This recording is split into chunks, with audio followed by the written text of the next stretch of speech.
Ang mga pagsubok na pinagdaanan ng pagsasama ni na Kris Aquino at James Yap, babalikan at hihimayin, susuriin dito sa Star Talk Timeline. Mga isyong di mamatay-matay, mga detalyeng hinalap at hinimay, mga bulong na naghahanap ng linaw. Star Talk Timeline. Nasa gitna na naman ng isang malaking kontrobersya, ang TV host actress na si Kris Aquino. Ito ay makaraang kumprontahin umano ni Kris ang pinaghihinalaang babae ng asawang si James Yap. Noong Miyerkules ng hapon, ano ang katotohanan sa umano'y panunugod ng TV host? Sino ang naturang babae at ano ang tunay na kaugnayan nito sa basketbolista? At saan hahantong ang panibagong kabanatang ito sa 4-year union ng mag-asawa? Hindi ito ang unang beses na naugnay ang pangalan ni James Yap sa ibang babae. February 2007, nang ibunyag ng dating Belo Medical Clinic employee na si Hope Centeno na nagkaroon sila ng relasyon ni James. Umami naman sa kanyang pagkakamali ang basketbolista, kaya't mabilis itong napatawad ni Kris.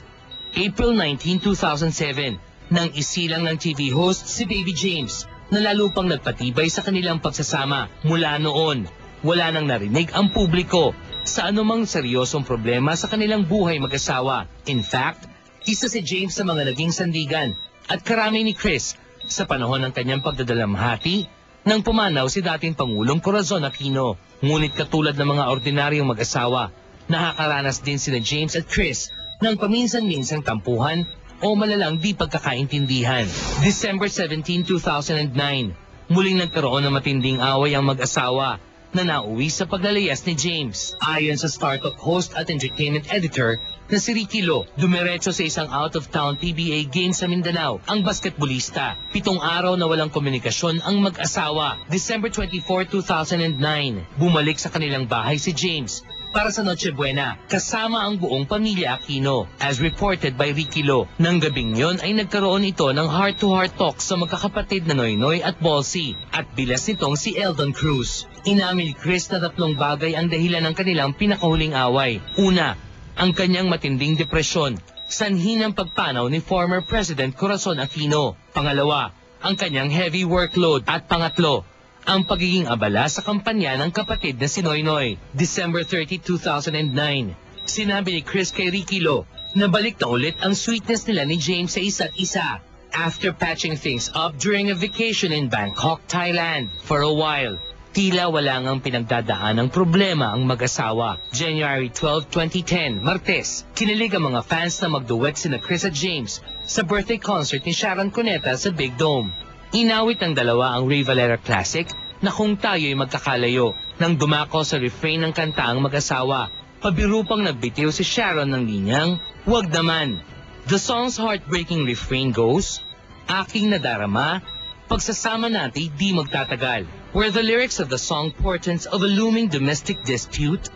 January 13, 2010, ayon sa source ni Ricky Lo, kumakain ng tanghalian ng mag-asawa nang tumanggap ng tawag si James mula sa isang babaeng umiiyak. Paliwanag ni James kay Kris, may problema sa kanyang boyfriend, ang naturang babae, whom he described as a long-time basketball fan. Ngunit labis raw na ipinagtaka ni Kris kung bakit kay James pa, na isang pamilyadong lalaki, kailangang magbuhos ng problema ang babae. Lalo pang lumakas ang suspetsya ng TV host dahil makailang beses na pala itong nagpadala ng cakes at chocolates sa asawa. Dahil sa pangyayari, nagpasya raw si Kris na puntahan ang babae upang kausapin. Sa ulat ng Philippine Daily Inquirer kahapon, January 15, kinilala ang babae na si Mayen Austria, 35 years old at residente ng Valle Verde 2 subdivision kung saan naninirahan din ang pamilya ng aktres. The Inquirer reported that Kris Aquino arrived at 4 p.m. and spent about 10 minutes outside the gate of the Austrias. At that time, may inaasikaso umanong mga bisita ang pamilya Austria sa kanilang living room, kabilang sa mga panauhin ng isang madre mula sa Spain at si Legazpi City Bishop Joel Bailon. Ayon pa sa source ng pahayagan, hinarap ni Mayen si Kris nang makita ito sa labas ng kanilang gate. Ngunit laking gulat raw nito nang magbitiw ng masasakit na salita ang aktres. When Mayen's mother Mina heard the commotion, lumabas rin ito ng bahay kung saan inabutan niyang umiiyak ang anak. Subalit maging ang matanda ay hindi raw nakaligtas sa galit ng aktres. According to an Inquirer source, Chris allegedly told Mrs. Austria, and we quote, "Anong klaseng nanay ka? Anong klase ang palaki mo sa anak mo?" Unquote. While Bishop Bailon did not witness the incident, he told the Inquirer that Mayen and Mina, friends of his for more than 2 decades now, were obviously distressed. Ngunit taliwas sa account ng Inquirer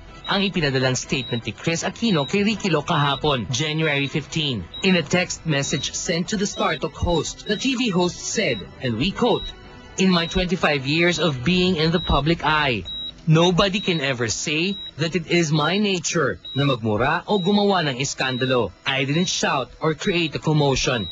The mother of the woman cited in the Inquirer article graciously came to their gate and we had a peaceful conversation. I simply made my discomfort known about her daughter's actuations towards my husband." Unquote. Samantala, nilinaw naman ng best friend ni Chris na si Boy Abunda na hindi girlfriend ni James si Mayen. Ayon sa TV host, isang masugid na fan lamang ito ng Cager. Boy added that even Mayen has told Chris that she and James were just friends. Nang tanungin kung bakit kailangang sumugod ni Chris sa bahay ni na Mayen, Boy said, and we quote, "She thought that if there was a problem, hindi na niya palalakihin pa. She would like to nip it in the bud." Unquote. Boy also revealed that the actress has been fighting hard for her marriage after almost calling it quits with James last month. Matapos lumabas ang mga balita tungkol sa umano'y panunugod ni Chris, nag-circulate din ang isang text message mula di umano kay Mayen Austria. Ayon sa text, and we quote, "To everyone, Chris Aquino passed by the house to make me sugod. She spoke to my mom, very mad, berating us saying, I always text and call James, that my mom didn't bring me up right, that we shouldn't be talking to married men. She said she's leaving James, and to know that I am the last straw and the reason for their breakup. My family has great respect for the Tiopacos, who are our family friend. Mrs. Tiopaco is Cory's youngest sister. My mom raised us right. My mom didn't deserve all that. James missed call and texted na he warned me pupunta siya sa house. He called to tell me to apologize and say sorry. Chris said we had something going on. I don't deserve this, most especially my mom. I have chemical depression and could have easily taken an overdose of pills because of the incident. With the hugs and love of my family and sisters and tranquilizers, I'm okay. Do you want Chris to be in Malacanang?" Unquote. Nakarating umano kay Chris at sa mga kapatid nito ang naturang text message.